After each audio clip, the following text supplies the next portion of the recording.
আমরা যে সময় অতিক্রম করছি, জাতীয়তাবাদী রাজনীতির ধারণায় যে সরকারটি আমরা পেয়েছি, সেটির পিছনে কিন্তু একটা বড় ধরনের আন্দোলন সংগ্রাম আছে, দীর্ঘ প্রায় 18-20 বছর, যাকে আমরা নেত্রী হিসাবে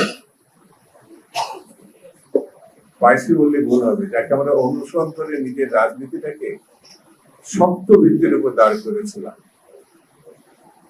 তিনি বেগম খালেদা জিয়া।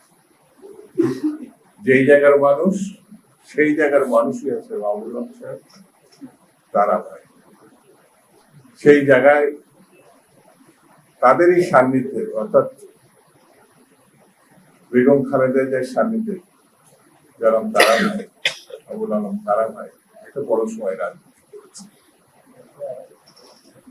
সেই লড়াই সংগ্রামের মধ্য দিয়ে আজকে কিন্তু বাংলাদেশ জাতীয়তাবাদী দলের সরকার, এটা হঠাৎ করে এখানে হাজির হয় না, হঠাৎ করে পড়া হয়। এই সরকারের পিছনে গণমানুষের শুধু সমর্থন নেই, ভালোবাসা, শ্রদ্ধা, ভক্তি শুধু নাই, এই সরকারকে তারাই তৈরি করেছে সর্বশেষ ভোটের মধ্য দিয়ে।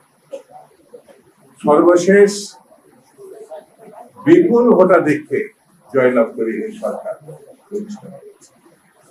আমি শুরুতে বলেছি আমি বেশি কথা বলবো না, শুধু এতটুকু বলি, তারা ভাই যে স্বপ্ন দেখেছেন, যে লড়াই করেছেন, ত্যাগ স্বীকার করেছেন, সেই সরকার কিন্তু এখন আমরা পেয়েছি, বাংলাদেশ জাতীয়তাবাদী সরকার।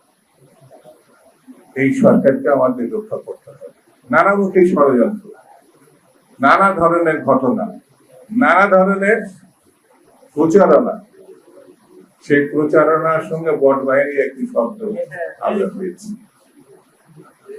সোশ্যাল মিডিয়াতে এমন কোন অশ্রাব্য ভাষা নাই যেটা প্রয়োগ করা হয় না আমাদের নেতৃবৃন্দ সম্বন্ধে করতে।